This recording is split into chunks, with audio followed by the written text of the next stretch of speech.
Hello साथियों, नमस्कार। जैसा कि हम लोगों ने क्वेश्चंस 1 से लेकर के 25 क्वेश्चन आप तक पहुंचाए थे। 1 से लेकर के 25 इंपॉर्टेंट क्वेश्चंस मैंने आपके साथ डिस्कस किए थे और ये क्वेश्चंस जो थे वो मैंने सब यूपीपीएससी के जो ओल्ड पेपर्स थे, जो यूपीपीएससी पब्लिक करता है, पब्लिकेशन करता है अपने पेपर्स का, जो आए हुए होते हैं एग्जाम में पेपर्स, वो मैंने सभी उन्हीं क्वेश्चंस पेपर्स में से क्वेश्चन उठा करके आपको दिए थे। 25 इंपॉर्टेंट क्वेश्चंस के बाद अब मैं 26वें क्वेश्चन से शुरुआत कर रहा हूं। जैसे कि मैंने आपसे कहा था कि 25 क्वेश्चन पहले दिए, 25 अब दूंगा। टोटल 50 क्वेश्चन बहुत इंपॉर्टेंट होंगे। ये कलेक्टिवली डिफरेंट चैप्टर्स से हैं। इनमें क्वेश्चन जो आपको दिया था मैंने, वो सभी क्वेश्चन आपने शायद देखे होंगे और देखने के बाद जरूर आपको लगा होगा कि उनकी प्रैक्टिस आपको करनी चाहिए। तो इसी सीरीज में कुछ क्वेश्चंस और आपके सामने लेकर के आया हूं। ये क्वेश्चन आप देखिए और इन्हें नोट करते जाइएगा। मैं क्वेश्चन का नंबर आपको बताता चल रहा हूं और इनके बाद जो है आप इनको नोट करते रहिएगा। जैसे कि इन्होंने पूछा है, क्वेश्चन बहुत ही अच्छा क्वेश्चन है और इनका क्वेश्चन नोट करने वाला है कि what do you understand by radio active equilibrium. Question बहुत ही अच्छा है कि what do you understand by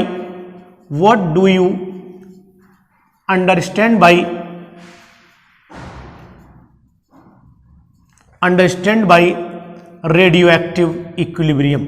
radio active equilibrium का मतलब क्या होता है, ये आपको समझाना है और ये क्वेश्चन आपको बहुत ही इंपॉर्टेंट, मेरे हिसाब से तो बहुत ही इंपॉर्टेंट क्वेश्चन है, इसको आपको करना चाहिए। क्वेश्चन नंबर 27 क्या कह रहा है, ये क्वेश्चन दो मतलब 5-5 नंबर में आ सकते हैं, इजीली आप इनको तैयार करिएगा।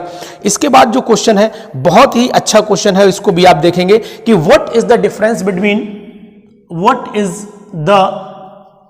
Difference between enthalpy and internal energy. Internal energy में और एंथैल्पी में क्या डिफरेंस है, ये आपको यहां पर बताना है। ये अच्छा क्वेश्चन लगा मुझे, मैंने उठाया यहां से। और एक बहुत ही अच्छा क्वेश्चन आपको इससे भी बेटर क्वेश्चन में दे रहा हूं कि यहां पर पूछा गया है कि discuss the structure and stability of the carbocation. यानी 28th क्वेश्चन है, डिस्कस द स्ट्रक्चर। ये भी बहुत अच्छा क्वेश्चन है, discuss the structure and stability of carbocation. अब कौन कौन से कार्बोकैटायन दे रखे हैं और arrange the with increasing order of, यानी इनको अरेंज भी करना है, arrange with increasing order of stability, increasing order of stability, यानी स्टेबिलिटी के इंक्रीजिंग ऑर्डर में इनको अरेंज भी कर देना है। तो ये बहुत ही अच्छे क्वेश्चन है। इनमें पहला जो कार्बोकैटायन दिया है, वो पहला कार्बोकैटायन आपको देखते हैं कौन सा दिया है। देखिए पहला कार्बोकैटायन आपके सामने, ये पेंटागन बनाइएगा, ऊपर मिथाइल लगाइएगा और इसके पड़ोस में यहां पर पॉजिटिव साइन दे दीजिएगा। इसी तरीके से फिर एक पेंटागन बनाइएगा और यहां पर आप मिथाइल की जगह CH2 पॉजिटिव लगा दीजिएगा।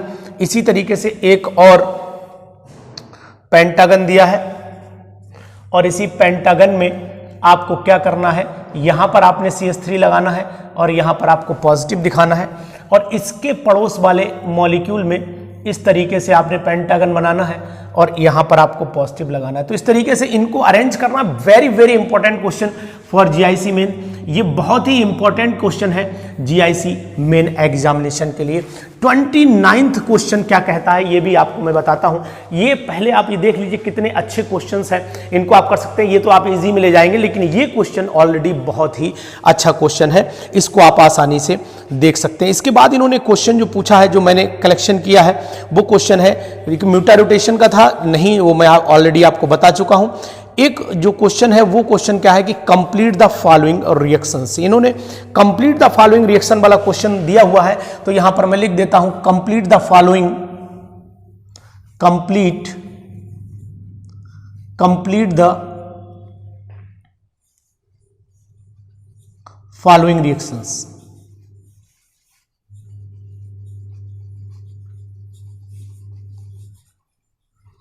कौन कौन सी रिएक्शंस आपको कंप्लीट करनी है वो जरा देखिएगा। सबसे पहली रिएक्शन जो है वो आपके सामने है। एक तो इन्होंने ऑक्साइम वाला कंपाउंड बनाया है, ये मैंने हेक्सागन बनाया, यहां पर सिंपल मैं हेक्सागन बना रहा हूं, और हेक्सागन में यहां पर इन्होंने लिया है NOH, ये इस तरीके से कंपाउंड लिया, और एरो पे इन्होंने दिया है H2SO4, यानी एरो के ऊपर दिया है इन्होंने H2SO4। तो यहां पर मैं लिख देता हूं H2SO4 लिख देता हूं, और साथ में इन्होंने हीट भी किया हुआ है, तो मैं इसे हीट कर देता हूं, और पूछा है कि इसको आप कंप्लीट करके बताइएगा कि इसका प्रोडक्ट क्या बनेगा। दूसरा पार्ट इन्होंने बेंजीन दिया है। सेकंड पार्ट इसका मैं बता रहा हूं आपको, इन्होंने यहां पर इस तरीके से बेंजीन दिया हुआ है, तो ये बेंजीन बना दिया, और बेंजीन की रिएक्शन कराई इन्होंने CH3 CH2 CH2 Cl से। तो मैं यहां लिख देता हूं, एक बार CH3, एक बार CH2, फिर एक बार CH2 लिखा, और उसके बाद यहां पर Cl लिखा, एरो लगाया हुआ है, एरो के ऊपर AlCl3 एनहाइड्रस होगा, कोई दिक्कत नहीं, AlCl3 आप एनहाइड्रस और साथ में से हीट करिएगा। क्वेश्चन पूछा है कि आखिरकार ये बनेगा क्या। तो इस तरीके के कुछ क्वेश्चंस हैं, ये दो कंप्लीट द फॉलोइंग में चले जाते हैं, तो इनको कंप्लीट द फॉलोइंग में आप डाल दीजिएगा। बहुत ही अच्छे क्वेश्चन थे दोनों, इन दोनों क्वेश्चन को, यानी कि 29 तक हम लोग पहुंच चुके हैं। अब हम लोग 30th क्वेश्चन आपके सामने डिस्कस करेंगे।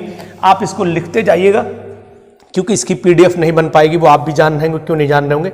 Explain the Huckel's rule of aromaticity, again very very important question. Explain Huckel's 4n+2 pi electron rule, यानी कि हकल्स का 4n+2 पाई इलेक्ट्रॉन रूल आपको एक्सप्लेन करना है, और हकल्स का 4n+2 पाई इलेक्ट्रॉन रूल जो है वो क्या होता है, और इसके साथ में आपको ये बताना है, क्वेश्चन क्या कह रहा है कि ये बताना है कि ये एरोमेटिक है या नहीं है, इनका आपको डिस्कशन भी कर देना है। तो जरा बताइएगा कि इसमें कौन एरोमेटिक है कौन नहीं है, तो इस चीज़ को आपको बताना पड़ेगा। इस तरीके से यहाँ पे पॉजिटिव लगा दिया है इन्होंने, और आगे हम लोग कंटिन्यू कर लेते हैं। इस तरीके से इन्होंने ऐसे लिया कंपाउंड, और यहाँ पर ऐसे लिया है, फिर ऐसे, यानी ऑक्टागन बना दिया है, ठीक है, यानी 1 2 3 4 5 6 7 हेप्टागन है, ऑक्टागन नहीं है। और यहाँ पर इन्होंने पॉजिटिव साइन लिया, यहाँ पर एक सिंगल बॉन्ड दिया, फिर अल्टरनेट ले लिए ऐसे करके बॉन्ड। तो इस तरीके से यहाँ 1 2 3 4 5 6 7 हेप्टागन हो गया, ऑक्टागन नहीं है। और उसके बाद इन्होंने सिंपल सा एक मॉलिक्यूल ये भी कंसीडर किया है, जो आप बहुत ही जानते हैं, फेमस है, तो ये तो आप बता सकते हैं कि explain the Huckel's 4n+2 pi electron rule. इन पे हकल्स का 4n+2 पाई इलेक्ट्रॉन रूल क्या है, इसको आपको बताना था। इसके बाद इन्होंने क्वेश्चन फिर बहुत ही अच्छा पूछा है, और ये क्वेश्चन आप नोट करेंगे कि मतलब इनको अच्छे से आप इसको तैयार करिएगा। 31वां क्वेश्चन है, और ये क्वेश्चन क्या है, draw formula of all the possible, draw formula of all possible isomers, stereo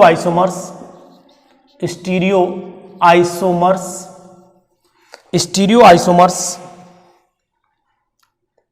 of 2,3 dibromobutane, stereo isomers of 2,3 dibromobutane. Dibromobutane के आपको स्टीरियो आइसोमर्स बताने हैं। Which of these isomers are optically active, यानी कि ऑप्टिकली एक्टिव आइसोमर्स भी आपको बताने, मैंने पूरा नहीं लिखा। डिस्कस ऑप्टिकली एक्टिव आइसोमर्स, या विच of the following is optically active isomers, give the R and S configuration, यानी कि ये भी आगे पूछा गया है, गिव RS कॉन्फ़िगरेशन।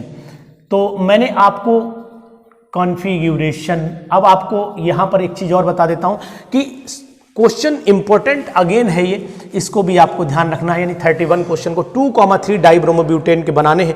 तो अभी आपकी एक डिमांड ये भी थी कि साहब क्वेश्चंस अगर आप दे देंगे तो हम लोग खुद भी करेंगे, तो बेटर है कि अगर आप इस क्वेश्चन को करते हैं तो अच्छी बात है, और इन क्वेश्चंस को अगर आप कर लेंगे तो आपके लिए भी फायदेमंद रहेंगे। इसके बाद फिर एक क्वेश्चन आया हुआ है, right the main product of the following, यानी कि मेन प्रोडक्ट आपको लिखने कि इनके प्रोडक्ट आखिरकार मेन क्या होंगे। तो वो मेन प्रोडक्ट मैं बता रहा हूं कि यहां पर लिखा है, इन्होंने सबसे पहला पार्ट दिया है ये फिनॉल दिया, और फिनॉल के साथ में इन्होंने Br2 की रिएक्शन कराई है, Br2 के लेकिन कार्बन डाइसल्फाइड डाल दिया है। अब आप समझ चुके होंगे शायद प्रोडक्ट क्या बनेगा। इसके बाद इन्होंने ये कंपाउंड लिया हुआ है, ये आपका है ना साइक्लोपेंटीन लिया हुआ है, और साइक्लोपेंटीन की रिएक्शन जो है Br2 से करा दी, लेकिन यहाँ H2O की मीडियम में कराई है, एक्वस मीडियम में कराई है। और तीसरा पार्ट इन्होंने लिया हुआ है, तीसरा पार्ट आपके सामने है, यहाँ पर लिया CH3 CH2C triple bond CH और प्लस यहाँ पर 2HBr दिखाया है, और एरो पे इन्होंने परऑक्साइड लिख दिया है, परऑक्साइड। अब आपको बताना है कि आखिरकार ये प्रोडक्ट क्या होंगे। तो ये क्वेश्चन था, इसके बाद भी एक क्वेश्चन है, वो भी मैं आपके लिखे दे रहा हूं। यहाँ पर फोर्थ पार्ट है इसी का, एक कंपाउंड इन्होंने लिया है CH3 CH2 CH नीचे Br लिया, और यहाँ पर आपका CH3 लिया है, और यहाँ NaOET मतलब इथाइल ग्रुप ले लिया है, और एरो पे लिख दिया है ETOH। अब प्रोडक्ट पूछा है कि आखिरकार क्या बनेगा। तो ये भी बहुत ही इंपॉर्टेंट क्वेश्चन है, 32 वाला क्वेश्चन, इसको भी आप लोग ध्यान रखिएगा। इसके बाद इन्होंने जो क्वेश्चन पूछे हैं वो भी मैं आपके लगातार लाइन में लगा रहा हूं। तो ये इंपॉर्टेंट क्वेश्चन हैं, इनको जरूर पढ़ के जाइएगा एग्जाम में, छोड़िएगा नहीं बिल्कुल भी। I3 पॉजिटिव I3 नेगेटिव की ज्योमेट्री आपको बतानी है, तो बहुत ही इंपॉर्टेंट क्वेश्चन है, 32 वाला क्वेश्चन आप ध्यान रखिएगा। क्वेश्चन नंबर 32 क्या कह रहा है वो भी जरा ध्यान दीजिएगा। क्वेश्चन कह रहा है कि क्वेश्चन कहाँ गया, ये है क्वेश्चन है कि I3 पॉजिटिव और I3 नेगेटिव की ज्योमेट्री एक्सप्लेन करिए, कि what is the geometry of, discuss the geometry of, discuss geometry of I3 negative and I3 positive. आ सकता है ये क्वेश्चन आ सकता है, इसलिए मैं बोल रहा हूं कि इस पे आप फोकस ज्यादा करिएगा। इंपॉर्टेंट क्वेश्चन है, इसलिए मैंने इस पे लिखा है कि discuss the geometry of I3 negative and I3 positive. अब आपकी समस्या है कि आप आंसर तो इनके ढूंढेंगे ही, कि बहुत सारे लोग हैं कि जो आंसर इनके इजीली ढूंढ सकते हैं, कोई दिक्कत नहीं है। इसके बाद जो क्वेश्चन है वो भी आप देख लीजिए, right short notes on the radio active isotope, ये कर लेंगे। Right the short note on the radio active isotope, ये तो आप कर ही लेंगे, कोई दिक्कत नहीं है। Right the spectrochemical series of and it's step utility, यानी कि स्पेक्ट्रोकेमिकल सीरीज कोऑर्डिनेशन कंपाउंड में होती है, और इसकी यूटिलिटी क्या है ये भी आप कर लेंगे। कुछ क्वेश्चंस में बोले चल रहा हूं, इनको नहीं लिख रहा हूं, लेकिन कुछ बोलूंगा वो आप लिख भी लीजिएगा। उसके बाद लिखा classify the following into coloured and colourless ions, ये क्वेश्चन मैं लिखूंगा, यानी कि 33 क्वेश्चन के बाद में classify coloured and colourless ions, इसमें कौन सा कलर्ड है और कौन कलरलेस है ये आपको क्लासिफाई करना है। पहला इसमें आयन दिया हुआ है MnO4 नेगेटिव, और दूसरा आयन दिया हुआ है Ti टाइटेनियम 4 पॉजिटिव। उसके बाद आयन दिया है कोबाल्ट CO ट्राई पॉजिटिव, उसके बाद Cu पॉजिटिव, और उसके बाद Fe डाई पॉजिटिव। ठीक है ना, ये दिया है। ये क्वेश्चन भी आप करिएगा, क्वेश्चन अच्छा है, इंपॉर्टेंट है। 33 क्वेश्चन, 33वां क्वेश्चन हो गया। अब इसके बाद इन्होंने क्वेश्चन पूछा calculate the pH and H positive and OH negative, तीनों वाले बातें पूछ ली है, मतलब पूरा आयनिक इक्विलिब्रियम का भी अच्छा क्वेश्चन है। Calculate pH, H positive ion and OH negative ion, मतलब सब कुछ जानकारी चाह रहे हैं इकट्ठी भैया। Concentration of OH ion, concentration of solution क्या है, सॉल्यूशन की वैल्यू क्या है वो बता रहा हूं मैं आपको। Concentration solution 3.2 into 10 raise power 3.2 into 10 raise to the power -3 molar दिया हुआ है, ये इसकी कंसंट्रेशन है। और solution of BA, solution of किसका सॉल्यूशन है बता दिया इन्होंने, सॉल्यूशन ऑफ BaOH का होल ट्वाइस, है ना। टेम्परेचर वही एट 25 डिग्री सेल्सियस, तो आप इजीली कर लेंगे। सबसे पहले यहां से OH आयन कंसंट्रेशन ये तो दे रखी है, दोगुना कर लीजिएगा, क्योंकि 2 OH आयन दे रखे हैं, तो OH आयन कंसंट्रेशन से पता लग जाएगा।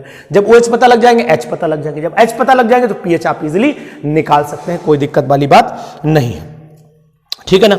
इसके बाद इन्होंने पूछा कि what is borazine and how it is called, why it is called inorganic benzene. इसके बाद पूछा है कि what is borazine, what is borazine, borazine and why it is called inorganic benzene. इसको इनऑर्गेनिक बेंजीन क्यों कहते हैं और बोरेजाइन का फार्मूला क्या होता है ये आपको पता होना चाहिए। ये मैंने अपनी एक वीडियो में भी बताया हुआ है कि बोरेजाइन होता क्या है। इस पे बहुत बड़ा कोई डिस्कशन इसलिए नहीं करेंगे क्योंकि बहुत इजी क्वेश्चन है, बहुत फेमस क्वेश्चन है। डिस्कस इसके बाद आया है कि explain Nernst equation and its limitations, यानी कि 36वां क्वेश्चन कह रहा है कि नस्ट इक्वेशन बतानी है और इसकी लिमिटेशंस भी बतानी है। अब नस्ट इक्वेशन सबको पता होगी, लेकिन लिमिटेशन के लिए आपको किताबें पलटनी पड़ेंगी, तो आप किताब पलट लीजिएगा। बता दे रहा हूं कि ये लिमिटेशंस आपको इजीली मिल जाएंगी अगर आप इसको देख लें। वाला क्वेश्चन जो है ये बहुत ही इंपॉर्टेंट है, ये मैंने पहले से आपके लिए टाइम कंज्यूम ना इसलिए लिख दिए हैं। और draw the structure of ICl2 positive and ICl2 negative, इसका स्ट्रक्चर ड्रॉ कर लेंगे आप लोग, और ये स्ट्रक्चर बहुत ही इंपॉर्टेंट है, आ सकता है एग्जाम में, तो इस क्वेश्चन को आप जरूर करिएगा, यानी कि draw the structure of ICl2 positive and ICl2 negative.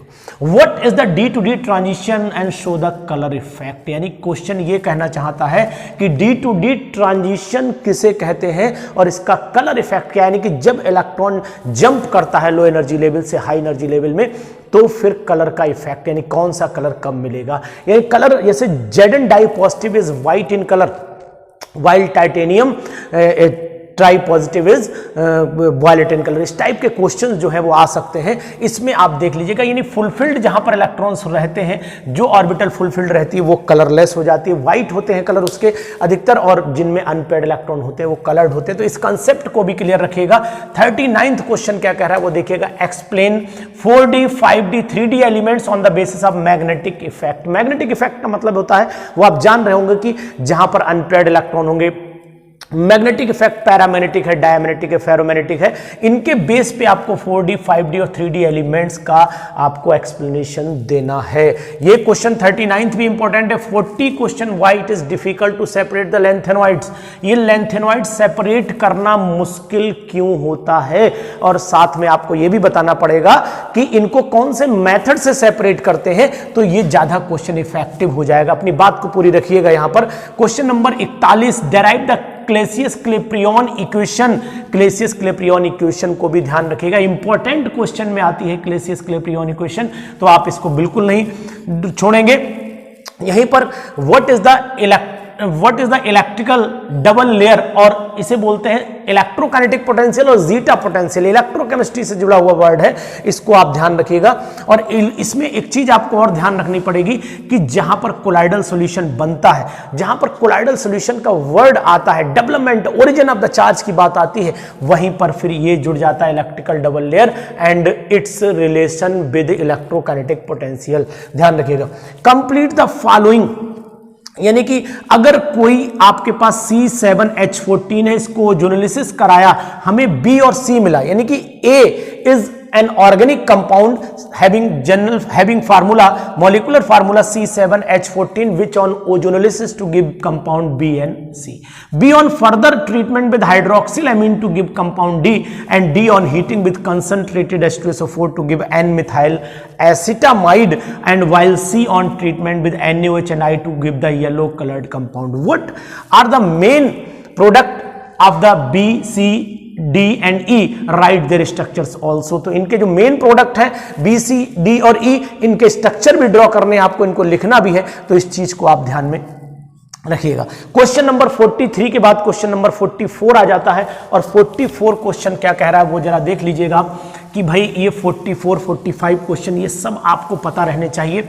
बिल्कुल ये क्वेश्चन जो है इंपॉर्टेंट क्वेश्चंस में है, इसलिए इनको आराम से आप बढ़िया करके लिख लीजिएगा। क्वेश्चन नंबर आपका सामने कौन सा आएगा, ये यहां तक हम लोग आ चुके थे, अब क्वेश्चन नंबर 44 आ जाता है। 44 क्वेश्चन कह रहा है, वो भी आपको मैं बता देता हूं क्या कह रहा है। 44 क्वेश्चन इंपॉर्टेंट है और ये आपको पढ़ना जरूर है, इसको ध्यान भी रखना है। कह रहा है calculate the energy of activation of reaction. Calculate the energy of activation, जानते होंगे एनर्जी ऑफ एक्टिवेशन, जिसे आप EA से जानते हैं। एक्टिवेशन उसके बाद है whose energy of activation whose velocity constant at 20 whose velocity constant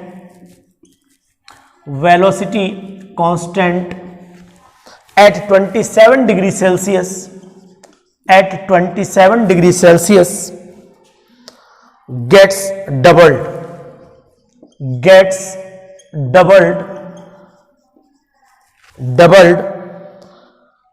for 10 degree centigrade rises in the temperature अब R की वैल्यू दे रखी है, R की वैल्यू 8.314 जूल पर केल्विन पर मोल। ये R की वैल्यू ब्रैकेट में दे रखी है।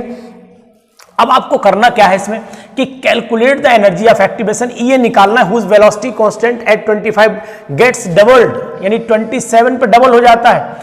और उसके बाद बता रहा है कि 10 डिग्री सेल्सियस टेम्परेचर अगर राइज कर दें गेट्स डबल्ड फॉर, यहां पर भी एक वर्ड फॉर आएगा, अदरवाइज सेंटेंस बिगड़ जाएगा। For 10 degree Celsius temperature and R की वैल्यू दे रखी, तो आप यहां पर एनर्जी ऑफ एक्टिवेशन निकालिएगा। क्वेश्चन नंबर ये जो 44 है इसको इंपॉर्टेंट में लगाइएगा। इस कैटेगरी के और बहुत सारे क्वेश्चन भी आप कर लीजिएगा क्योंकि एग्जाम में ये आ सकता है।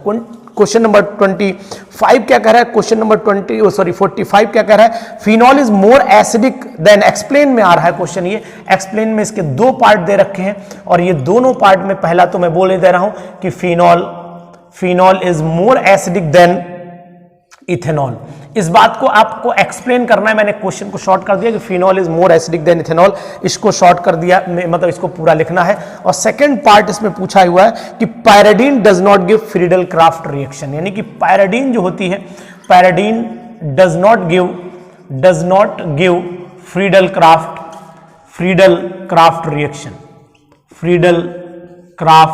रिएक्शन नहीं देता। इस चीज का ध्यान रखिएगा। क्वेश्चन नंबर 46 क्या कह रहा है वो भी आपको बता दे रहे हैं। क्वेश्चन नंबर 46 कह रहा है कि आपको एक्सप्लेन करना mechanism side chain halogenation of टॉल्यून और बैकमैन्स रीअरेंजमेंट की।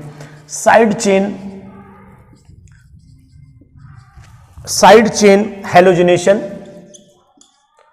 हैलोजिनेशन को आपको बताना है, साइड चेन हैलोजिनेशन बताना है और साथ में आपको बैकमैन्स रीअरेंजमेंट भी बताना है। यहां पर एक ऑप्शन भी इन्होंने और में भी इसके बैकमैन्स रीअरेंजमेंट फिटिग रिएक्शन को भी इन्होंने डाल रखा है, तो आप देख लीजिएगा। इसको दोनों रिएक्शन आप तैयार कर लीजिएगा। बहुत ही again very very important question. And now 27th part इसका कह रहा है कि कन्वर्ट, यानी कि जो यहां पर ट्रांसफॉर्मेशन हो रहा है वो कैसे, how the transformation takes place, how the transformations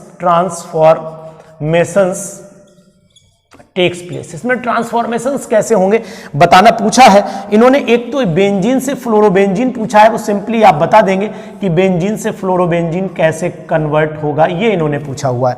दूसरा इन्होंने पूछा हुआ है, ये थोड़ा इंपॉर्टेंट भी लग रहा है, दूसरा इन्होंने बेंजाइल अल्कोहल लिया हुआ, ये बेंजीन है, ऊपर CH2OH है, ये बेंजाइल अल्कोहल है और इसको कन्वर्ट कर दिया है बेंजीन के ऊपर इन्होंने लगा दिया है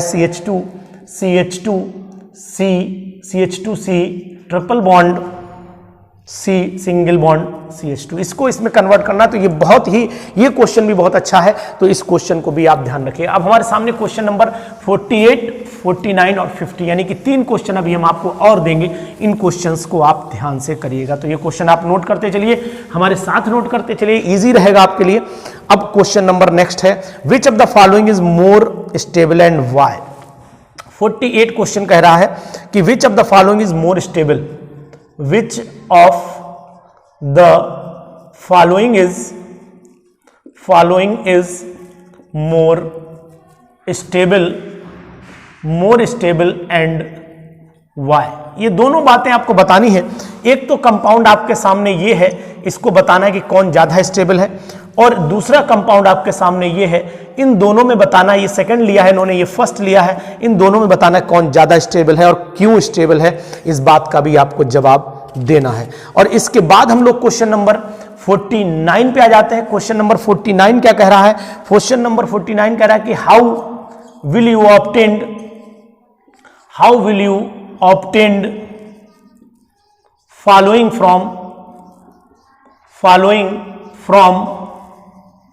फ्रॉम ये कंपाउंड आपका एक दे दिया इन्होंने, इस तरीके से यहां Br लगा दिया। इस कंपाउंड से कंपाउंड कन्वर्ट करने हैं, और कौन कौन से कंपाउंड कन्वर्ट करने, पहला तो इन भाई साहब को बनाना है, देख रहे होंगे ये ऐसे मुड़े, इनको यहां दिया और यहां पर इन्होंने COOH लगा दिया, इसको बनाना है। दूसरा कंपाउंड इन्होंने दिया है, इसी का भैया है वो, ऐसे देख लो, और यहां पर ऐसे यहां NH2 लगा के छोड़ दिया है इन्होंने। और तीसरा इसी का हिस्सा है, वो इन्होंने पूछा है कि डायरेक्ट इसमें कीटोन ग्रुप लगा दिया है। चौथा इन्होंने हिस्सा इसका पूछा है, वो साइक्लोहेक्सेन लिया और यहां पर डबल बॉन्ड O और यहां CH3 लगा दिया। पांचवा इन्होंने पूछा है, इस तरीके से कंपाउंड बनाया और A लिया और यहां पर डबल बॉन्ड O और यहां CH3 लगा दिया। ये कंपाउंड कन्वर्ट करने हैं, बहुत ही इंपॉर्टेंट क्वेश्चन है भाई, आप इन क्वेश्चन को देख लीजिएगा। 49 और ये 50 क्वेश्चन क्या कह रहा है वो भी मैं आपको बता दे रहा हूं कि 50 क्वेश्चन भी बहुत ही इंपॉर्टेंट है। 50 में एक तो आप RS कॉन्फ़िगरेशन और EZ कॉन्फ़िगरेशन का ध्यान रखिएगा। 50th क्वेश्चन में आपको RS कॉन्फ़िगरेशन ध्यान रखना है, RS कॉन्फ़िगरेशन और EZ कॉन्फ़िगरेशन, इन पे बेस क्वेश्चन जरूर पढ़ लीजिएगा, आ सकता है एग्जाम में। 51 क्वेश्चन आपको मैं बता दे रहा हूं कि 51 क्वेश्चन किस पे आपको ध्यान रखना है। एक तो मैकेनिज्म जो अधिकतर पूछी गई है वो मैकेनिज्म डिहाइड्रेशन की मैकेनिज्म है, अल्कोहल का डिहाइड्रेशन ध्यान रखिएगा। और एक एस्टरिफिकेशन की मैकेनिज्म भी पूछी गई, तो मतलब ये क्वेश्चन एक्स्ट्रा हो जाएंगे, इसलिए मैंने इन क्वेश्चंस को लगभग एक आपको आइडिया दे दिया है। तो इन क्वेश्चंस को करिए आप। ये क्वेश्चन बहुत सारे मैंने कलेक्शन करके इस पेपर में से, मॉडल पेपर में से आपको दिए हैं, क्योंकि आप एक बार अपने आप भी प्रैक्टिस करिए। क्वेश्चन का आंसर ये इजी क्वेश्चन, बहुत ज्यादा टिपिकल क्वेश्चंस नहीं है, लेकिन GIC मेन के जो एग्जाम 6 दिसंबर को होने वाला है उसमें इन क्वेश्चंस में से आपको बहुत सारे क्वेश्चन या तो ऐसे ही मिलने के चांस होंगे या फिर इनसे मिलती जुलती कैटेगरी के क्वेश्चन आपको मिलेंगे। तो इन क्वेश्चंस को करके अपनी प्रैक्टिस बरकरार रखिएगा। और अब आपके लिए बहुत ही इंपॉर्टेंट बात कि आपको चैप्टर वाइज क्वेश्चन अगर मिल जाए तो शायद आपके लिए बहुत ही बड़ी बात हो जाएगी, यानी बहुत अच्छा रहेगा आपके लिए अगर ये चैप्टर वाइज क्वेश्चंस आपको कलेक्शन मिल जाता है। तो मैं 4 चैप्टर्स के ग्रुप बना करके आपको चैप्टर वाइज जो 4 का ब्लॉक हम तैयार करने जा रहे हैं, तो हर चैप्टर से 10-15 क्वेश्चंस कलेक्ट करेंगे जो बहुत ही इंपॉर्टेंट होंगे। उन क्वेश्चंस को आपके सामने ग्रुप में भेजते रहेंगे। अगर आप इन क्वेश्चंस को तैयार कर लेंगे तो इनसे रिलेटेड क्वेश्चन या बिल्कुल मिलते जुलते क्वेश्चंस आप तक पहुंच जाएंगे और ये आपके एग्जाम में 6 फरवरी के एग्जाम में बहुत हेल्पफुल होंगे। कारण सिर्फ यही है कि practice makes a man perfect. अगर आप ज्यादा से ज्यादा क्वेश्चन की प्रैक्टिस करेंगे अपने पूरे टाइम में, जो वहां पर 3 घंटे मिलेंगे और 300 नंबर का जो पेपर होगा, वहां पर जो बच्चा अच्छे वर्ड्स में, टेक्निकल वर्ड्स में, कम लैंग्वेज में अपनी पूरी बात केमिस्ट्री की भाषा में कह के चला जाएगा, नंबर उसी को मिलेंगे। बाकी आंसर तो सभी देंगे, लेकिन परफेक्टनेस आंसर की जो होगी वही नंबर को बढ़ाएगी। निबंध जो हिंदी में है, ऐसे जिसे बोलते हैं, जो हिंदी में है, उसको भी आप तैयार कर लीजिएगा। उनको आप तैयार करने के बाद, मैं यहां बात केवल केमिस्ट्री कर रहा हूं, तो केमिस्ट्री का पेपर आपका खराब ना हो, केमिस्ट्री का पेपर बढ़िया से हो जाए और आप 6 फरवरी के एग्जाम में सेलेक्ट हो जाएं, आपके नाम के आगे लेक्चरर और PGT लिख जाए। इसी उम्मीद से मैं आप तक लगातार वीडियोस भेज रहा हूं। तो अगर आपको GIC मेन की तैयारी करनी, चैप्टर वाइज क्वेश्चन चाहिए, तो मेरे चैनल पर लगातार आप बने रहिएगा। आपको क्वेश्चंस प्रॉपरली मिलते रहेंगे और आप प्रैक्टिस भी करते रहेंगे और उम्मीद है कि आप सफल भी होंगे। तो ये क्वेश्चंस का कलेक्शन आपको कैसा लगा, ये क्वेश्चंस आपको कैसे लगे, इस चैनल के वीडियोस पर जाकर के कमेंट जरूर दीजिएगा, क्योंकि आपके कमेंट हमें कोई कमाई नहीं कराते, लेकिन आपके कमेंट हमें प्रोत्साहन जरूर करते हैं, हमें मोटिवेट जरूर करते हैं, जिससे कि हम नए नए क्वेश्चंस आप तक और पहुंचाएंगे। फिर मिलेंगे आपको नई वीडियो में, तब तक